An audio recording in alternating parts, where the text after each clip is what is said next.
What's up? What's up? What's up, YouTube? Right now, you're hanging with Mr. Jackson. We about to get into this reaction, y'all. Reaction. Who really was the first wife of Adam, y'all? Because I was taught that the first two people on Earth was Adam and Eve. I'm finding out that's not true. But we about to get into this, man, y'all. This is crazy, y'all. It's a lot of history we was taught wrong. It's like I found out that I always knew that I always knew y'all could explain in the Bible that Jesus was black. It explained it in the Bible, but we ain't gonna get into that topic right now, y'all, because it might get a little crazy. But enough of that. Let's go ahead and get into this reaction, y'all. Did you know that Adam had a wife before Eve? Her name was Lilith, a figure shrouded in mystery and controversy. Crazy. According to ancient legends, Lilith was created before Eve and even before the infamous bite of the forbidden fruit. Dang. In Genesis chapter 1, Lilith is the first woman, while Eve appears in chapter 2. But Lilith's story takes a dark turn. She betrayed Adam, became the bride of Satan, and the mother of demons. This portrayal emerged in the early 2nd millennium CE, but the origins of Lilith stretch back thousands of years across countless civilizations. Join us as we uncover the true origins of Lilith. In the beginning, according to some... This is crazy, y'all, because I was wondering where they got their name from Diablo 4. Lilith. Lilith, y'all. She said, well, on Diablo 4, Lilith said, these is all my kids on Earth. She said, every kid on Earth, anybody that was born on Earth was her kids. She was the queen of Earth, though, she said, the ruler of Earth. But enough of that, let's get into it. Some legends, Lilith was created before Eve. Genesis chapter 1 mentions the creation of man and woman together, while Genesis chapter 2 details the creation of Eve from Adam's rib. This discrepancy has led to various interpretations and the formation of Lilith's legend. Unlike Eve, Lilith was made from the same earth as Adam, symbolizing equality. However, this equality also led to conflict. In Genesis 1 verse 27, it is written, "So God created mankind in his own image. In the image of God he created them, male and female he created them."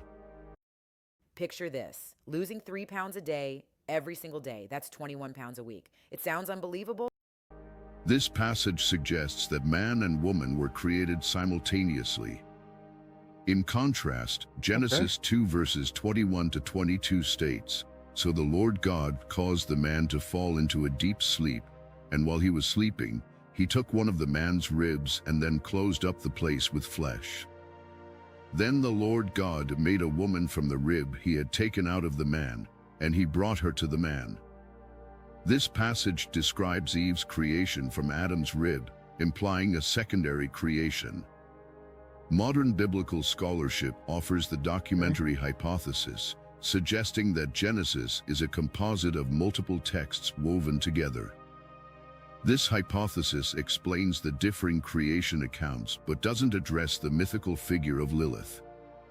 Ancient cultures, however, filled these gaps with elaborate stories, and by the end of the 1st millennium CE, Lilith's legend began to take shape.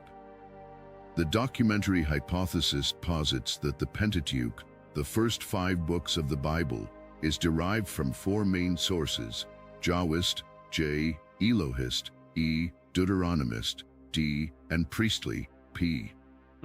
These sources were written by different authors in different times and places, and later redacted into the final form we have today. This theory helps explain the doublets and contradictions found in the text, such as the 2 creation stories. According to the medieval Jewish text, the alphabet of Ben Sir... I say, when you got like different people writing different things, yo, you could get mixed up. You could get mixed up, y'all. I heard it's a lot of stuff that's in the Bible that's supposed to be in the Bible they took out, y'all. So it's a lot of stuff we don't know about the full Bible. So I'm just letting y'all know that. There's a lot of stuff they took out of the Bible, y'all. Sarah, Lilith was Adam's first wife. She refused to submit to Adam and left Eden, becoming a demoness. This narrative, written between 700 and 1000 CE, marks the first explicit mention of Lilith as a rebellious figure.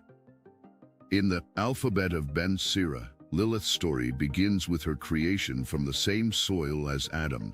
That how the woman is in these days right now. They don't want to submit. They want to be the alpha. The woman these days want to be the alpha. This equality becomes a source of conflict, especially concerning their sexual relations.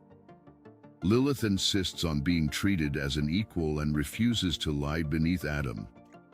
Frustrated and angry, she utters the ineffable name of God and flies away from Eden. This act of defiance sets the stage for her transformation into a demoness. To trace Lilith's origins, we travel back over 5,000 years to Sumer, one of the earliest civilizations. The Sumerians, settled in modern-day Iraq, have oral traditions that likely birthed the mythology of Lilith. Initially, Lilith wasn't a single entity but a class of wind and storm demons known as the Lilitu. The Lilitu were considered malevolent spirits associated with the night and the wind. They were believed to be responsible for various misfortunes, including illness and death. The term Lilitu itself suggests a connection to the night, as it can be translated to mean night creature or night monster. One of the earliest written references to Lilith appears in the Sumerian text Inanna and the Hulapu tree. In this story, Inanna, the goddess of love and war, nurtures a tree that becomes inhabited by various creatures, including Lilith, described as a dark maid living in the tree's trunk. When Gilgamesh arrives, he drives Lilith away, signifying her role as a nuisance rather than a malevolent demon. The story goes as follows. Inanna finds a tree uprooted by the Euphrates River and replants it in her garden, hoping to make a throne and a bed from its wood. However, the tree becomes home to a serpent in its roots, the Anzu bird in its branches, and Lilith in its trunk. Gilgamesh, a hero of great renown, comes to Inanna's aid. He slays the serpent, scares away the bird, and drives Lilith into the wilderness. Lilith's association with owls is significant. Her name, often translated as night monster or screech owl, reflects this connection. The scientific name for the little owl, Athene noctua, shares roots with Lilith, indicating a long-standing symbolic link between the two. In many ancient cultures, owls were seen as omens or messengers of death and the supernatural.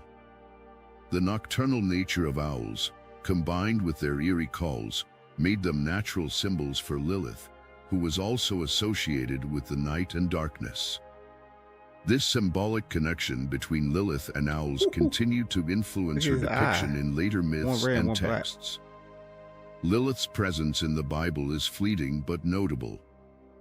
Isaiah 34 verse 14 references night creatures, translated from the Hebrew word Lilith. Different Bible versions interpret this word variously as screech owl or night monster, showing the ambiguity surrounding her identity. The passage in Isaiah reads, "Desert creatures will meet with hyenas, and wild goats will bleat to each other. There the night creatures will also lie down and find for themselves places of rest." Isaiah 34 verse 14 NIV. The King James Version translates night creatures as screech owl, while the New Revised Standard Version translates it directly as Lilith. This variation in translation underscores the enigmatic nature of Lilith's character in biblical texts. Lilith's demonic aspect is more pronounced in the Song of the Sage, part of the Dead Sea Scrolls. Here, she is grouped with other evil spirits, reinforcing her role as a fearsome entity in Jewish demonology. The Mm. Song of the Sage describes various malevolent beings, including Lilith, who are believed to bring harm and misfortune. The text That's already here, y'all. But I'm gonna go ahead and end it right here. But I just wanted to get this out to some people. What y'all think about this? I think this is true. Yeah, I think it's made up, y'all. 'Cause I heard about Lilith a while ago, y'all. She's supposed to be the queen of Earth or something like that. We supposed to be all her. I don't know about us, like well, half of the generations, because some people, most of us, I think, came from Adam and Eve. Let me know in the comments what you think about this, y'all. And I see you. I see. Peace. I'm out.